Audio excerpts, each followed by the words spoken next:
In today's video, I'll be showing you how to download Dev Pascal. So we're gonna go to Google and we're gonna type in Dev Pascal. I'm gonna click enter. Then we're gonna come to this site. Then we're gonna click download here.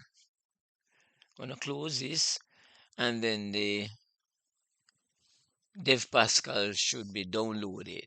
So here we have the downloads here. We can click on it.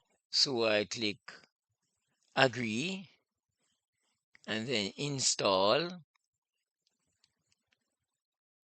and here it says completed, so I can close this dialog box. I can click OK and say click OK here, and here we have our Dev Pascal program successfully downloaded and it's now open.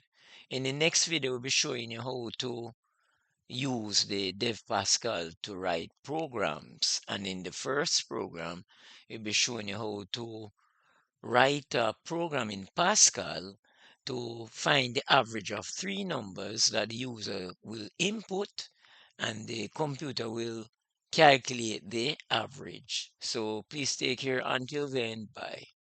Thanks for watching the video, and don't forget to subscribe, hit the notification bell, like, comment, and share.